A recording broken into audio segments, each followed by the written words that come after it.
주시는 하나님의 말씀입니다. 이사야 40장 9절에서 11절 말씀 함께 보겠습니다. 이사야 40장 9절에서 11절 말씀입니다. 우리 한 목소리로 같이 한번 읽어보실까요? 시작. 아름다운 소식을 시온에 전하는 자여, 너는 높은 산에 오르라. 아름다운 소식을 예루살렘에 전하는 자여, 너는 힘써 소리를 높이라. 두려워하지 말고 소리를 높여 유다의 성읍들에게 이르기를 너희의 하나님을 보라 하라. 보라, 주 여호와께서 장차 강한 자로 임하실 것이요 친히 그의 팔로 다스리실 것이라. 보라, 상급이 그에게 있고 보응이 그의 앞에 있으며 그는 목자같이 양떼를 먹이시며 어린 양을 그 팔로 모아 품에 안으시며 젖먹이는 암컷들을 온순히 인도하시리로다. 아멘. 여러분, 기도해 주신 덕분에 불가리아 소피아에서 열렸던 예장 유럽 선교회에 참 은혜롭게 잘 참석하고 돌아왔습니다.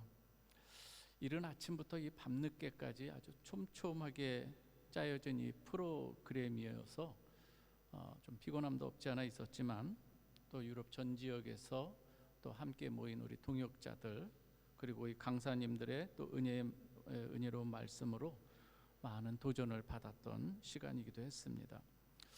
저는 그 중에서 좀 연세가 드신 분 중에 이 한 사람, 이 목사님이시면서 시인이셨던 이 한 분의 말씀이 제 마음에 많이 닿았습니다.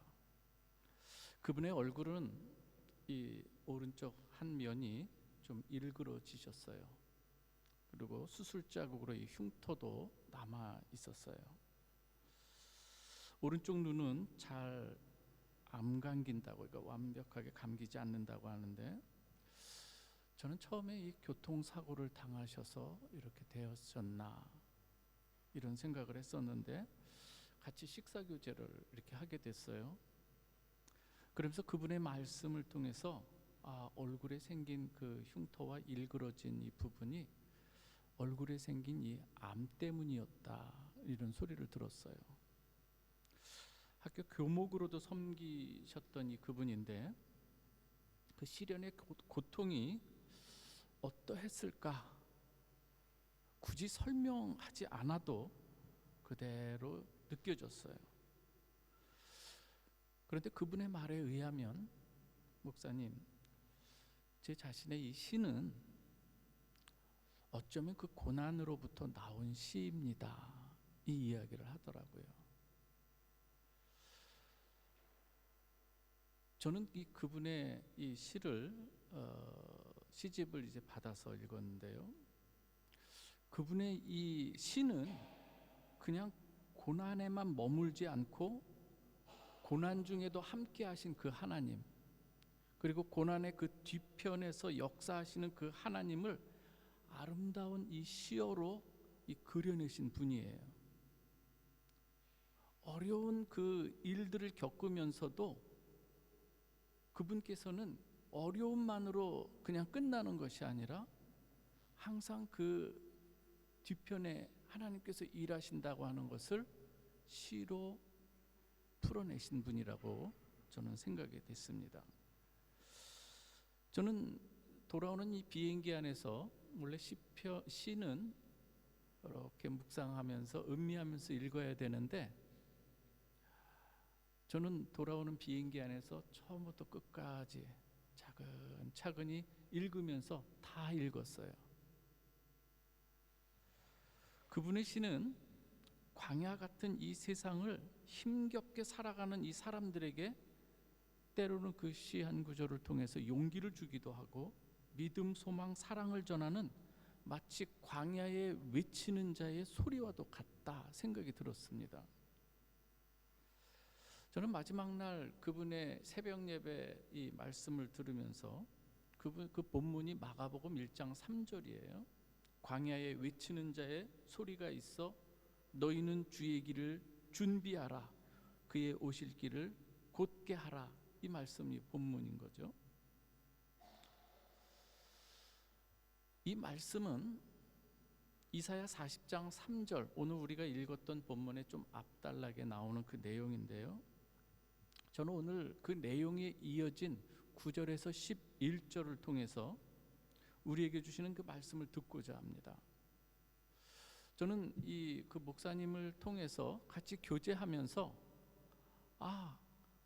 첫 인상 겉모습으로는 너무나도 때로는 쉽게 다가가기는, 그리고 혹시 어떠한 아픔이 있을지 모르겠다고 하는 이러한 이 마음이 있었는데, 교제하면서 그분을 통해서 너무나도 그 아름다운, 뭐라 그럴까요, 향기라고 할까요, 아름다움이 이렇게 느껴졌어요. 이러한 분도 이 어려운 이 모든 일들을 겪어내면서 다른 사람에게 이러한 좋은 영향력을 이렇게 주는 분이구나.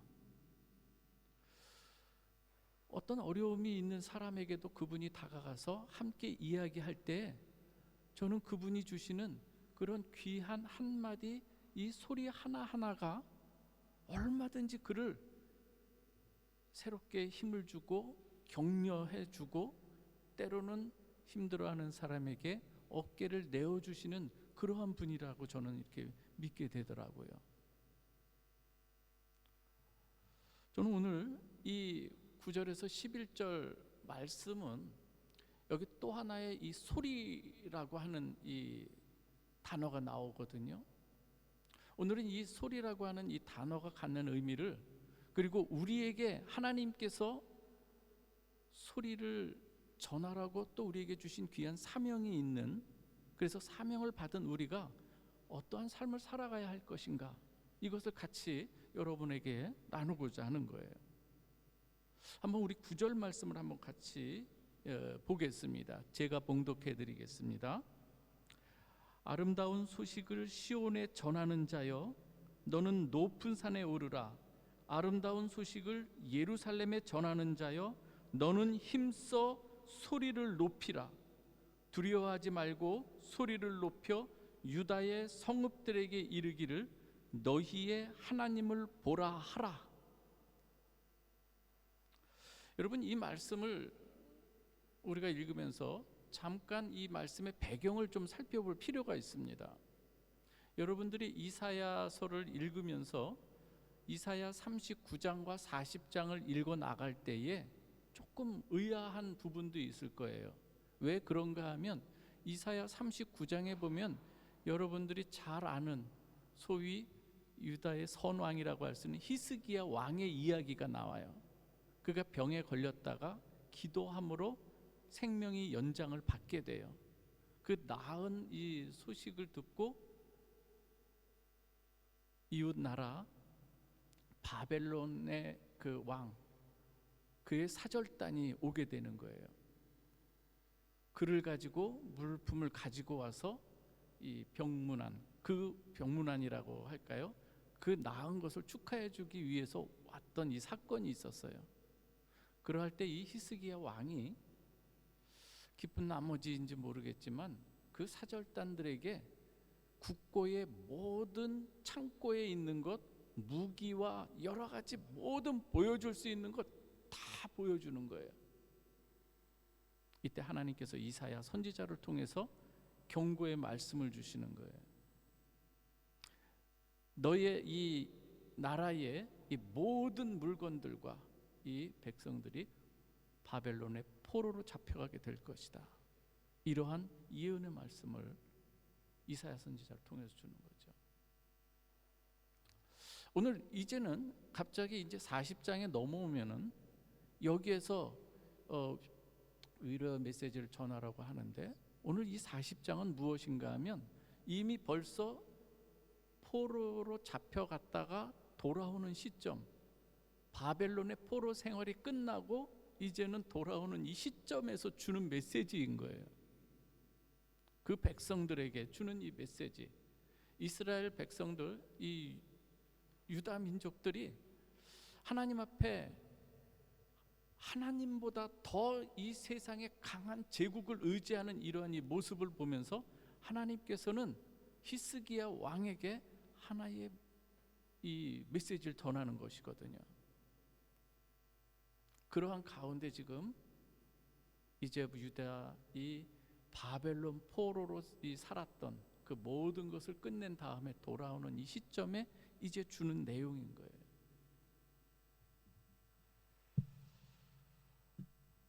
오늘 우리는 이 말씀을 통해서 우리에게 주는 여러 가지 많은 이 메시지들이 있는데요.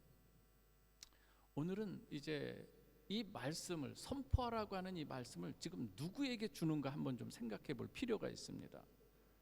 오늘 9절에 보면은요, 아름다운 소식을 시온에 전하는 자여 하면서 어떤 사람이 있는데 시온에 전하는 자라고 이렇게 표현이 돼 있어요. 아름다운 소식을 예루살렘에 전하는 자여. 그런데 조금 더 우리가 이 히브리어 문법을 우리가 살펴볼 때에 여기서 말하는 이 선포하는 이 주체는 누군가 하면은 동격으로 봐야 되는 그러한 이 부분도 있는 거예요. 이런 의미인 것이죠. 아름다운 소식을 전하는 시온 너여, 이런 의미인 거예요. 시온, 너 하나님 이 아름다운 소식을 전하는 자여. 예루살렘, 너 아름다운 소식을 전하는 너 예루살렘이여. 주체가 오히려 시온이고 예루살렘이라고 하는 그 의미가 여기에 담겨져 있는 것이죠. 두 가지로 볼 수 있는데 어떻게 보든지 은혜는 되지만은 그래도 오늘 여기서 조금 문맥상 보면은 두 번째로 마치 1절 이 40장 3절에서 외치는 자의 소리여 있어 가라사대 그러면서 거기에서 광야에 외치는 자의 소리가 신약에 와서 세례 요한으로 이 접목이 되지 않습니까? 그런데 이 지금의 9절 말씀은 이제는 1차 전령인 세례 요한이 선포한 그 메시지를 들었던, 오늘 우리로 말하면은 이제는 성도 저와 여러분으로 우리가 이 접목시킬 수 있다고 하는 것이죠. 오늘 이제는 이렇게 이 부름받은 이 시온과 예루살렘이 이제는 그들에게 주어진 책무가 무엇인가 하면은 하나님께서 너희를 어떻게 구원해냈는가, 그 하나님은 어떠한 분인가, 그 하나님께서 어떠한 은혜와 능력을 베푸시면서 너희를 여기까지 인도해 왔는가, 그거를 지금 선포하는 자가 되라는 이 말씀이기도 한 것입니다. 2차 전령이 되어 이제는 하나님의 아름다운 소식을 선포해야 되는 저와 여러분들에게 주시는 것이 무엇인가 하면, 너희는 높은 산에 올라가 이 폐허가 된 이 유다 성읍을 향해서, 그리고 그곳에 있는 백성들을 향해서 다시 회복되고 중건될 것이다. 너희의 하나님을 보라. 하나님은 이러한 분이다. 이것을 외치라고 하는 것이죠. 그런데 오늘 이 9절 중간에 보면은 이런 말씀이 있어요. 두려워하지 말고 소리를 높여 유다의 성읍들에 너희가 그 메시지를 전하라, 알리라, 이 말씀을 하고 있습니다. 너희 하나님을 보라. 왜 아름다운 소식을 전하라고 하는데 왜 두려워하지 말라 이럴까요? 이것은 그 메시지를 듣는 사람들의 그 상태, 이 마음들을, 그 마음 상태를 볼 때 결코 그들이 쉽게 들을 자들이 아니라는 것, 그런 이 의미도 담겨져 있는 것이죠. 아름다운 이 소식을 우리 듣기는 하지만 때로는 이것을 거부하는 자들이 있을 것이고, 현재 자신들이 처해진 이 자신들의 이 모습들이 너무나 어려워서 하나님이 계시긴 어디에 계셔? 지금 내가 지금 겪어온 내 삶의 이 궤적을 볼 때에 너무나도 힘들기 때문에 하나님께서 우리와 함께 하신다는 그 말씀이 다가오지 않는 거예요. 냉소적인 이 반응도 있을 것이고, 시큰둥할 이 모든 것을 우리 하나님께서는 아시고, 그럼에도 불구하고 너는 담대히 그들을 향해서 높이 외쳐야 될 메시지가 있다, 이 말씀을 하는 줄 믿으시기 바랍니다. 어쩌면 유다 성읍에 거주하던 이 거민들, 자신들을 오랫동안 방치해둔 하나님과 같은 이 마음에 오히려 거부감, 이 복음에 대한 거부감이 있을 수 있다고 하는 것이죠. 요즘 말로 이런 표현이 있죠. 너나 잘 믿으세요. 저는 이곳 체코에 와서 목사이면서도 저는 선교사로 이곳에 와서 여기서 체코 사람들에게도 복음을 전합니다. 그런데 이 그분들의 대부분의 대답이 무응답, 무관심이에요. 여러분들이 한번 오히려 이 한국 사람에게도 한번 전해 보십시오. 아멘 하고 바로 달려오는 사람이 과연 얼마나 있겠는가 하는 거예요. 그러나 오늘 이 말씀을 통해서 우리에게 도전하는 것이 무엇인가 하면, 그럼에도 너희는 낙심하지 말고 두려워하지 말고 그 복음을 증거하는 자가 되라, 이 말씀을 하는 줄 믿으시기 바랍니다.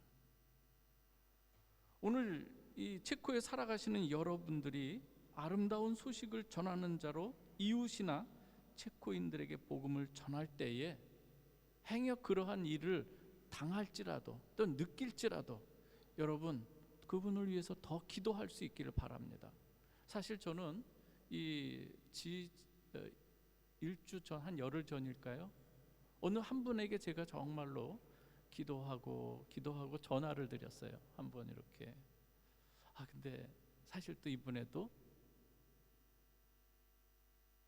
나중에 전화 드리겠습니다 그랬는데 아직 연락이 없어요. 어떻게 해야 될까요? 더 기도하고 또 전해야 되겠죠. 낙심하는 게 아니라 때로는 듣든지 아니 듣든지 또한 해야 할 일을 또 해야 되는 것이죠. 여러분, 여기서 아름다운 소식이란 어떤 소식일까요, 여러분? 그것은 오늘 두 가지로 이야기를 하고 있어요. 첫 번째가 무엇인가 하면 강하게 임하실 능력의 하나님을 오늘 이야기하고 있습니다. 10절입니다. 한번 같이 읽어볼까요? 시작. 보라, 주 여호와께서 장차 강한 자로 임하실 것이요 친히 그의 팔로 다스리신 것이라. 보라, 상급이 그에게 있고 보응이 그의 앞에 있으며. 하나님의 임재 앞에 교만했던 자신을 겸손히 낮출 때에, 그리고 그 하나님을 경배할 때에 하나님께서는 그를 사랑하시고 또한 그를 받아주시는 것이죠.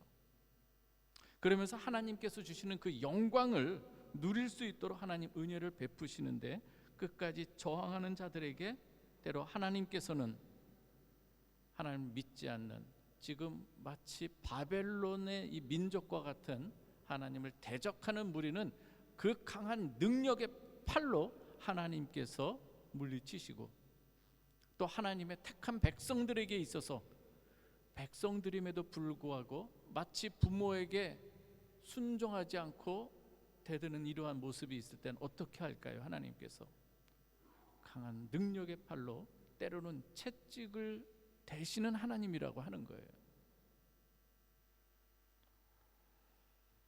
우리 하나님께서는, 이 여호와 하나님께서는 이렇게 강한 자로 임하실 것이고 그의 팔로, 권능으로 다스리겠다고 지금 말씀하고 있는 것입니다. 오늘 이 말씀을 왜 굳이 하는가 하면은요, 많은 사람들이 바벨론으로 포로로 잡혀갈 때에 우리 하나님은 도대체 어떠한 분인가, 그토록 믿어왔던 이 하나님이 이렇게 나약해서 이방 민족, 저 제국에 포로로 잡혀갈 때 아무런 대책도 세우지 않고 그대로 잡혀가게 두시는 하나님이신가? 이런 생각을 들게 하는 거예요. 그게 아니라는 거예요.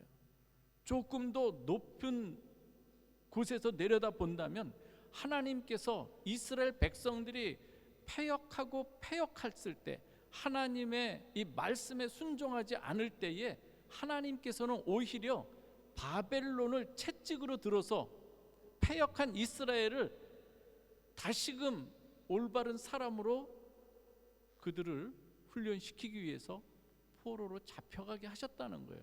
이 모든 계획이 누가 계획하고 누가 이루어 가시는가? 하나님이셨다는 거예요.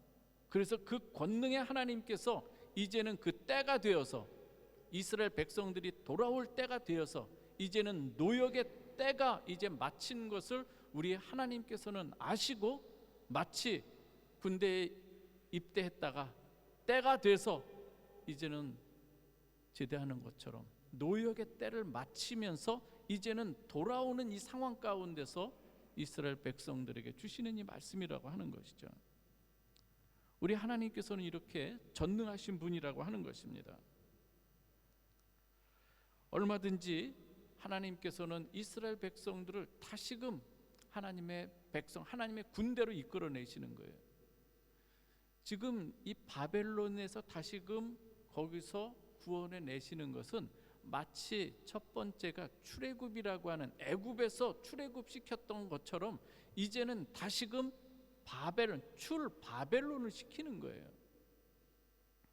이를 통해서 하나님이 어떠한 분이신가를 지금 드러내신다고 하는 것입니다. 하나님께서는 놀랍게도 고레스 왕의 마음을 움직여서 이 바벨론에서 고토로 귀환시키는 놀라운 일을 행하셨다고 하는 것을 오늘 말씀하고 있는 것이죠. 두 번째로 아름다운 소식의 내용은 무엇인가 하면 우리 하나님은, 너희 하나님은 선한 목자와 같으신 분이다, 이 말을 하는 거예요. 한번 같이 읽어볼까요? 11절입니다. 시작. 그는 목자같이 양떼를 먹이시며 어린 양을 그 팔로 모아 품에 안으시며 젖먹이는 암컷들을 온순히 인도하시리로다. 대적들이나 하나님의 말씀에 거역하는 이 사람들에게 사납고 거룩한 용사처럼 등장하신 이 하나님께서는 당신의 이 백성들에게 또 선한 목자처럼, 부드러운 이 목자처럼 다가오시는 분이고 인도하시는 분이라고 하는 것입니다. 선한 목자의 모습으로 그의 양떼를 먹이실 것이고 팔로 양떼를 모으시고 젖먹이는 암컷들을 품 안에서 인도하시는 선한 목자 하나님을 이렇게 묘사하고 있는 것이죠. 때로는 골짜기 아래에 홀로 떨어진 그 양 한 마리를 찾기 위해서 온들로 다니시는 그 목자, 때로는 우리가 살아가면서 비인간적인 굴욕을 당하고 살아가는 이 사람들에게도 우리 하나님께서는 찾아가시고 그의 상처 입은 이 부분들, 이 마음들을 만져주시고 다시금 세워 일으키시면서 인도해 가시는 분이 우리의 하나님이시라는 거예요. 장차 선한 목자로 오실 메시아에 대해 에스겔 선지자는 다음과 같이 예언하고 있습니다. 에스겔 34장 16절 말씀인데요, 제가 읽어드립니다. 그 잃어버린 자를 내가 찾으며 쫓기는 자를 내게 돌아오게 하며 상한 자를 내가 싸매주며 병든 자를 내가 강하게 하려니와 살진 자와 강한 자는 내가 없애고 정의대로 그것들을 먹이리라. 선한 목자의 이 모습, 오실 목자에 대해서 이야기하고 있습니다. 여러분, 이렇게 구약에서 선한 목자에 대한 내용이 쭉 나오는데 이 하나님께서 구약을 통해서 말씀하신 그 내용이 어떻게 이루어졌는가 하는 거예요. 그 하나님의 마음을 온전히 이뤄내신 분이 바로 나사렛 예수 그리스도라고 하는 것입니다. 요한복음 10장 14절 말씀입니다. 나는 선한 목자라. 나는 내 양을 알고 양도 나를 아는 것이 아버지께서 나를 아시고 내가 아버지를 아는 것 같으니 나는 양을 위하여 목숨을 버리노라. 그 선한 목자 대신 우리 주님께서 그 패역하고 또 패역해서 더 이상 어찌할 수 없을 때에 그 양을 살리기 위해서 우리 주님께서 대신 목숨을 내어놓으시는 그 자리가 바로 십자가였다는 거예요. 우리가 이 선한 목자 하나님 앞에서 우리가 고백해야 될 것이, 그래서 여호와는 나의 목자시니 내가 부족함이 없으리로다. 다윗은 한 나라의 왕이었어요. 그런데 이 가지고 있는 모든 권력은 다른 것에서 얻는 것이 아니라 자신은 한 나라의 왕임에도 불구하고 여호와 앞에서는 저는 한 마리의 양일 뿐입니다가 고백되는 내용이 여호와는 나의 목자이십니다인 줄 믿으시기 바랍니다. 저는 여러분들이 이 고백이 여러분들의 깊은 마음속에서 우러나기를 원합니다. 여호와는 나의 목자이십니다. 나는 목자이신 여호와 하나님 아니시면 좌우를 분별할 수 없는 자입니다. 주님 인도해 주시옵소서. 우리의 인생이 때로는 어떻습니까? 골짜기를 다닐 때가 있겠죠. 그러할 때에 우리가 고백할 수 있는 것, 사망의 음침한 골짜기를 다닐지라도 해를 두려워하지 않는 것은 주께서 나와 함께 하신 것을 저는 믿기 때문입니다. 이 고백이 있어야 되는 것이죠. 능력의 이 하나님과 더불어 선한 목자 되시는 이 하나님을 우리가 바로 알 때에 우리 삶에 때로는 어려움이 닥칠 때에 그럼에도 불구하고 그 문제와 상황을 넘어 역사하시는 하나님을 신뢰하기에 내가 지금 이 상황도 아시는 하나님인 것을 믿기에 그 자리에서 다시 일어설 수 있는 것이고, 실패했던 그 자리에서 말씀에 의지하여 다시 그물을 내릴 수 있는 그 근거가 되는 줄 믿으시기 바랍니다. 여러분들이 우리가 살아가는 이 땅에서 결코 우리의 현실을 우리가 너무나도 쉽게 무시할 수도 없을 뿐만 아니라 무시해서도 안 됩니다. 내가 살아가고는 이 땅에 피부로 다가오는 일들이 있기 때문인 것이죠. 그래서 우리는 어떤 사업을 하거나 어떤 일을 행할 때에 분석을 해야 됩니다.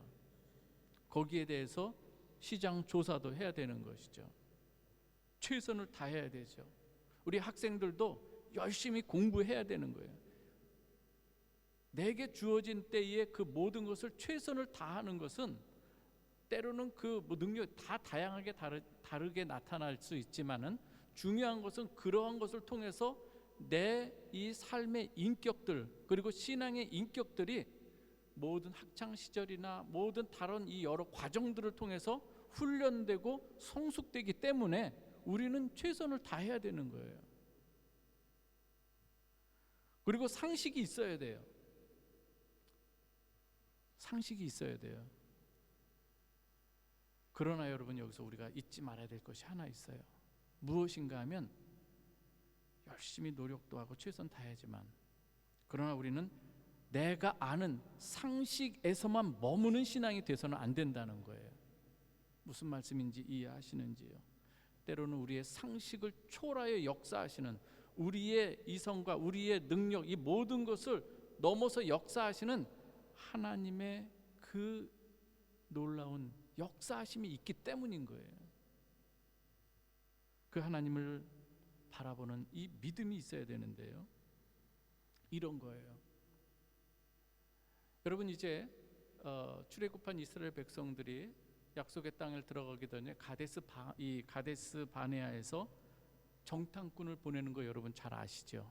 40일 동안 정탐꾼을 보냅니다. 12명, 12지파에서 대표가 쭉 다 살피고 이제 돌아왔어요.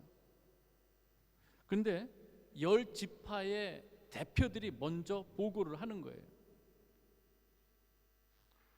그들이 어떻게 보고하는가 하면, 그 땅에 이제 회중들 앞에 그 땅에 들어가 보니까 이 과일, 석류와 무화과, 이 포도송이, 그리고 그들이 그곳에서 포도송이를 베어서 메고 할 정도로 아주 풍성한 이 열매가 맺히는 땅이라는 거예요. 땅이 어떠한지 그 호불호를 잘 살펴보고 왔어요. 뿐만 아니에요, 그 땅에 있는 그 성의 요새들 어떠한지도 다 살펴보고 왔어요. 그리고 그곳에 거주하는 이 사람들까지도 면밀하게 살펴보고 보고를 합니다. 10명의 정탐꾼들이 보고한 내용 틀린 게 아니에요, 여러분. 팩트예요. 이 땅은 과연 젖과 꿀이 흐르는 땅이라고 말을 합니다. 그러나 그 땅 거주민은 강하고 성읍은 견고하여 심히 클 뿐 아니라 안악자손, 이 거인족과 같은 이들이 있어서 우리는 그들이 보기에 메뚜기 같이 보일 뿐입니다. 우리는 감히 그것을 쳐들어가서 이길 승산이 없습니다. 이렇게 보고를 하는 거예요. 그러자 이들의 입에서 나온 이 소리 때문에 어떤 결과를 갖게 되냐면, 이스라엘 온 회중이 밤새도록 통곡을 하는 거예요. 울기 시작하는 거예요.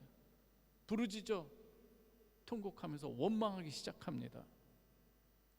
모세와 아론을 원망해서 그치는 것이 아니라 하나님께로까지 나아가는 거예요. 어떻게 여기까지 우리를 인도해서 여기서 죽게 하시는가? 무엇 때문에 그래요? 그들의 입에서 나온 소리 때문에 이런 일들이 있게 된 거예요. 그런데 두 사람이 있었어요. 여호수아와 갈렙이 있었어요. 이렇게 보고합니다. 민수기 14장 8절에서 10절인데요. 여호와께서 우리를 기뻐하시면 우리를 그 땅으로 인도하여 들이시고 그 땅을 우리에게 주시리라. 무엇을 지금 붙잡고 있나요? 언약을 붙들고 있는 거예요. 하나님께서 이미 말씀하신 거예요. 그 땅을 너희에게 밟는 땅을 주겠다는 그 말씀을 붙들고 지금 하는 거예요.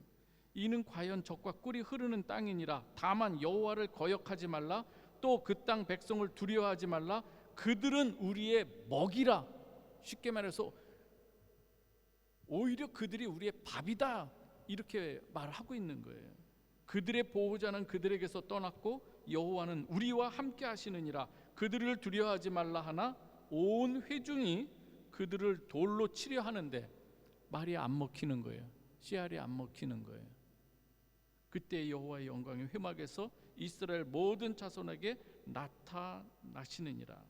같은 것을 보았지만 다른 소리를 내고 있는 거예요. 한 무리들은 자기 눈에 보이는 세상의 현상만 바라보고 있는 것이고 상황만 바라보고 있는 거예요. 그들이 통계를 내고 모든 자료를 다 준비했지만 그들은 그것으로 끝나는 거예요. 그러나 여호수아와 갈렙은 다른 눈이 있었던 거예요. 여호와를 바라는 믿음의 눈이 있었다는 것을 믿으시길 바랍니다. 하나님을 의지하는 가운데 거기에서 그들은 확신을 갖고 있는 거예요. 요한복음에 보면은요, 비슷한 사건이 일어나요. 요한복음 6장 5절에서 6절에서도 보면은 우리 주님께서 갈릴리 바다 건너편으로 가세요. 그리고 산에 오르십니다. 사람들이, 무리가 따라 올라와요. 제자들도 같이 올라가죠. 거기서 우리 주님께서 문득 빌립에게 이러한 질문을 하십니다. 요한복음 6장 5절에서 6절 말씀에 보면 빌립에게 물어보는데요. 우리 한번 그 말씀 혹시 띄워줄까요? 같이 한번 읽어볼까요? 시작.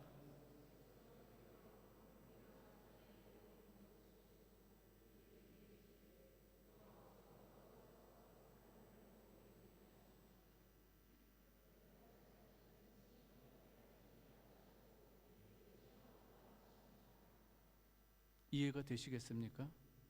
빌립에게 물으시면서 빌립이 어떻게, 그리고 우리 주님께서 친히 질문하신 후에 어떻게 하실지를 아시고 빌립에게 또 한번 묻는 이 장면인 것이죠.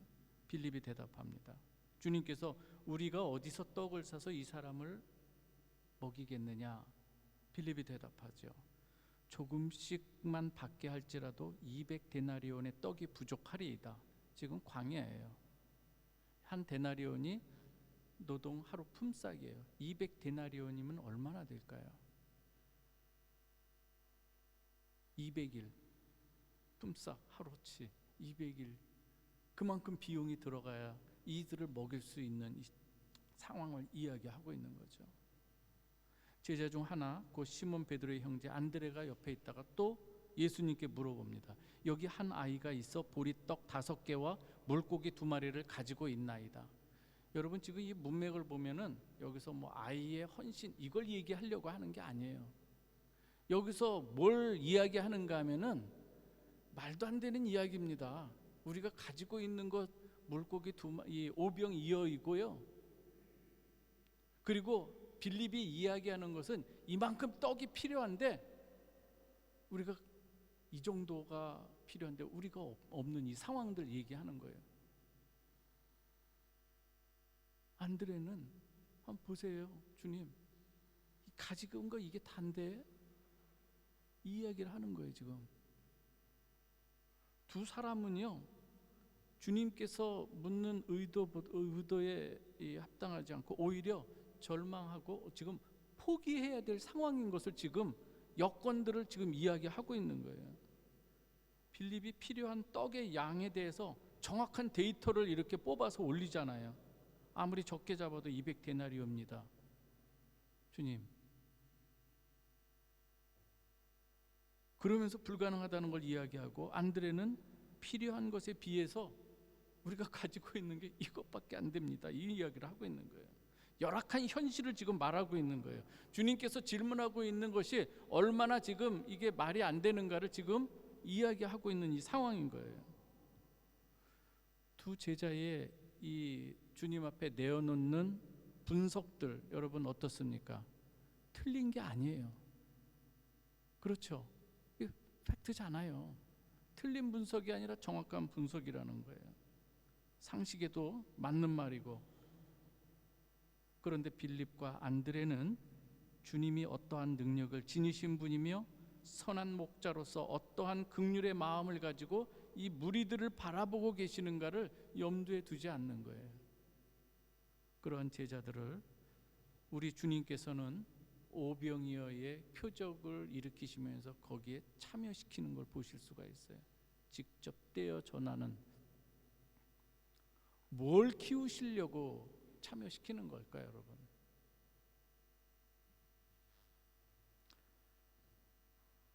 그리고 그들이 생각했던 이만큼 필요하고 이렇게 부족한 거 이야기했지만은 결과적으로는 다 풍성히 먹이고 배불리게 먹이고 12광주리를 남게 하시는 우리 주님. 이것이 구약의 만나와 메추라기 사건, 거기에서도 불평하고 원망했을 때 하나님께서 어떻게 먹이셨는가를 잘 보여주신 이 사건과 같이 연결되는 이 사건 아니겠습니까? 우리의 신앙은 하나님의 소원과 기대에 우리의 소원과 기대를 맞춰가고 하늘의 뜻이 땅에서도 이루어지기를 기도하며 나아가는 것이 우리 신앙의 바른 모습인 줄 믿으시기 바랍니다. 하늘의 뜻과는 전혀 상관없이 내가 원하는 것만 어디서 얻어내려고 예수를 믿으러 나오는 이 모습이 아니라고 하는 거예요. 하나님 앞에 통치와 다스림을 받으며 하나님의 백성으로 하나하나 빚어져 가는 것이 우리 인생에서 우리가 배워야 할 모습들인 것을 여러분 믿으시기 바랍니다. 우리 성도는 이렇게 은혜로 구원받은 존재들이고 이 시간도 하나님의 돌보심 가운데 살아가는 자들인 거예요. 프라하 베델교회가 여기까지 오는 과정 속에서 여러 많은 일들이 있었어요. 그러나 하나님께서 함께해 주심으로 우리의 생각을 넘어서 역사하시는 하나님의 손길들이 있었음을 여러분 믿으시길 바랍니다. 다시금 우리 앞에 새로운 문제들이 또한 여러분들의 삶 가운데 하나 나타날지라도 여러분들의 인생 가운데 하나님께서 이미 보여주셨던 많은 그 은혜들, 그것들 생각하며 다시 한번 믿음을 견고히 세워가는 여러분들 되시기를 주님의 이름으로 축원합니다. 이것을 어떻게 해요? 하나님의 말씀 안에서 우리가 찾아야 되는 거 아니겠어요? 하나님의 소리를 듣는 자가 되어야 돼요. 하나님의 소리를 듣는데 너무나도 여러분들은 어찌 보면은 더욱더 창념하고 나가야 되는데 여기에서 어느덧 이 소리 듣는 것에 대해서 약해질 때 그 하나님의 소리가 아련하게 들려질 때 여러분들에서 무엇이 나가겠느냐 하는 거예요. 여러분들에게서 이제는 아름다운 소식이 전파되어야 되는데 무엇이 나가겠느냐 하는 거예요. 여러분들의 마음이 황폐해진 가운데 있는데 거기서 나갈 어떤 소리가 있을까요, 여러분? 주님으로 채우시는 여러분 되시기 바랍니다. 하나님의 말씀으로 채우십시오. 오늘 이 시간이 얼마나 중요한지요. 가시곡이라는 책에 여러분들이 아주 유명한 한 구절 기억하고 있지 않습니까? 오늘이라고 하는 것은 어제 죽어가던 그 사람들이 그토록 원하고 바라던 내일이었다는 것. 오늘 그런데 그 날을 우리는 지금 살아가고 있는 거 아니겠어요?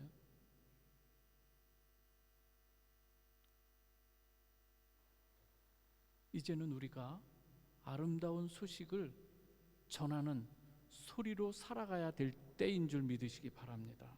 여러분은 어떤 소리가 되기를 원하십니까? 다양합니다. 울리는 꽹과리와 같이 시끄럽게만 하는 소리가 있는 반면에 메시지가 담겨져 있는 살리는 이 소리가 있다는 것을 여러분 기억하시기 바랍니다.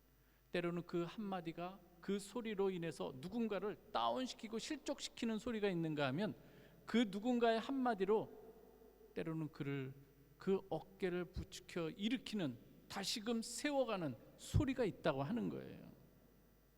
마음에 상처를 주는 소리가 있는가 하면 그 마음을 보듬어 주는 소리가 있다는 것을 여러분 기억하시기 바랍니다.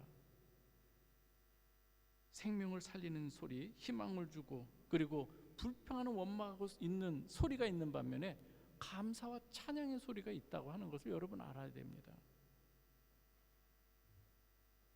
어떤 소리가 되기를 원하십니까?